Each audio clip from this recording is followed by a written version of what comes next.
Salut, c'est Ethan et aujourd'hui je vais vous apprendre à résoudre algébriquement une équation du premier degré. Voyons voir ça.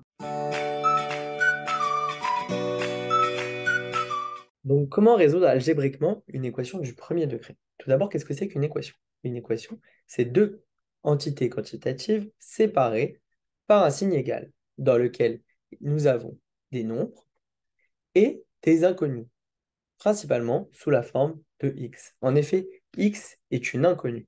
Et le but de l'équation, ça va être de déterminer quelle est la ou les valeurs de x. Donc nous ne connaissons pas la valeur de x. C'est pour ça qu'ici, je vous écris un petit point d'interrogation. Nous ne connaissons pas la valeur de x et nous voulons déterminer quelle est la valeur de x. Pour résoudre algébriquement une équation du premier degré, ce que nous voulons faire dans une équation, c'est de mettre les x d'un côté et les nombres de l'autre. Ici, par exemple, nous avons x égale 4. C'est une équation. En effet, nous avons deux entités quantitatives avec x d'une part et 4 de l'autre part du signe égal. Et donc, en fait, comment vous l'imaginez? On va dire qu'à gauche, nous avons la maison des x et à droite, nous avons la maison des nombres. Et nous voulons que tous les x rentrent dans leur maison ici et que tous les nombres rentrent dans leur maison ici même. Voyons voir avec un exemple. Donc ici, nous avons comme exemple x plus 3 égale 4.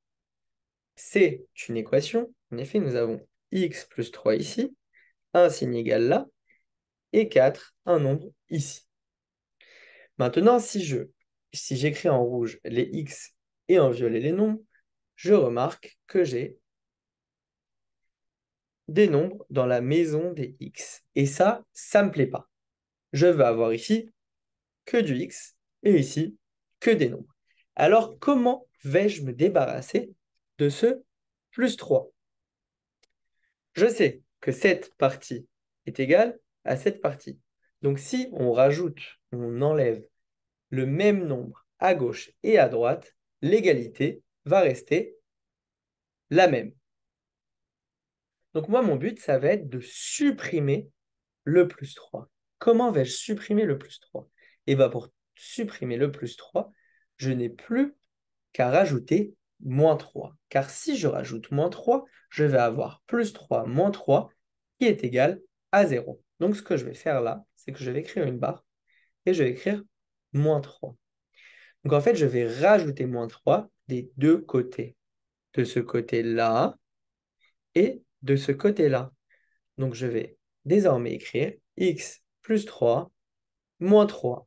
Et j'ai pu les barrer car plus 3 moins 3 est égal à 0, est égal à 4 moins 3. En effet, le moins 3, je l'ai rajouté ici et ici. Car si nous l'avions rajouté que ici, ça aurait été trop facile et ça aurait été gratuit. Et ça aurait changé l'égalité. En effet, si ça est égal à ça et que j'enlève moins 3 que ici, eh bien, nous n'aurons plus d'égalité. Tandis que si je rajoute moins 3 des deux côtés, l'égalité reste la même. Et maintenant, nous n'avons plus qu'à calculer. Nous avons x égale 4 moins 3 et 4 moins 3 égale à 1. Donc, nous avons x est égal à 1. Donc, on sait que pour se débarrasser d'un nombre, nous n'avons plus qu'à rajouter son opposé des deux côtés.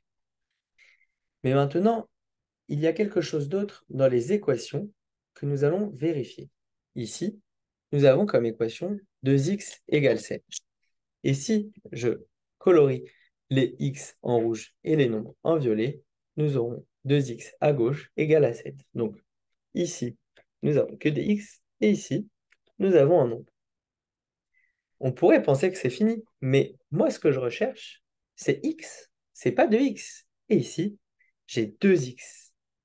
Je me rappelle que 2x est égal à 2 fois x. Donc maintenant, je voudrais me débarrasser de ce 2. Comment vais-je me débarrasser d'un 2 qui est multiplié par x? Eh bien, je vais opérer l'opération inverse de la multiplication. Et l'opération inverse de la multiplication, Eh bien, c'est 2. Donc, je vais diviser par 2 des deux côtés. Je vais écrire ma barre et je vais écrire diviser par 2. Donc là, je vais diviser par 2 2x et diviser par 2 7. En effet, si 2x égale à 7, est-ce que la moitié de 2x est égale à la moitié de 7? Oui, puisque c'est la moitié de la même chose. Donc je vais écrire 2x divisé par 2 est égal à 7 divisé par 2.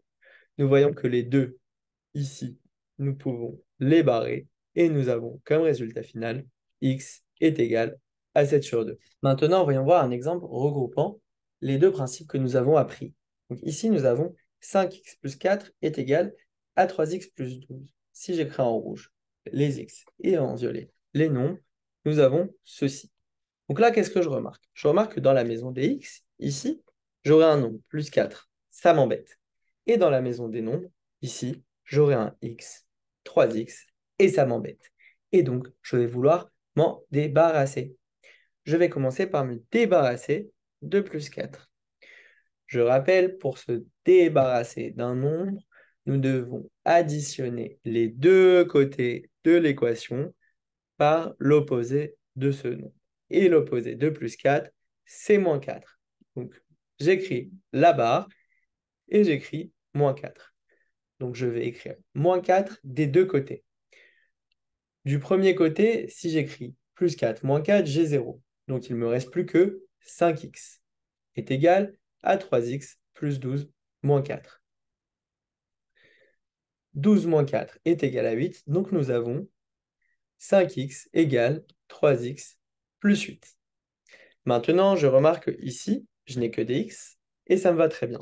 Mais de ce côté-là, j'ai un x, j'ai 3x et ça m'embête, donc je vais m'en débarrasser. Et bien avec les x aussi, je peux tout simplement additionner par son opposé. L'opposé de 3x, c'est moins 3x, donc je vais ajouter moins 3x à gauche et à droite. Donc à côté de ma barre, je vais écrire moins 3x et je vais ajouter moins 3x à gauche, ce qui me fait 5x moins 3x est égal à 3x moins 3x, 0, donc est égal à 8. Je fais mon petit calcul et j'ai 2x égale à 8. Donc là, nous avons que des x ici et que des nombres ici. Très bien. Mais par contre, nous avons 2x égale 8 et non x égale quelque chose.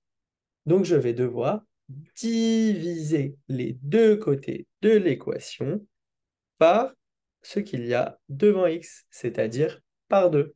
Donc je vais écrire à côté de ma barre divisé par 2 et je vais diviser les deux côtés par 2. Donc 2x divisé par 2 est égal à 8 divisé par 2. Les deux peuvent se barrer du côté gauche de l'équation. Et donc, nous avons finalement x est égal à 8 sur 2, qui est égal à 4. Et voilà, maintenant tu sais résoudre algébriquement une équation du premier degré. Maintenant que tu as tout compris, entraîne-toi en faisant les exercices ci-dessous.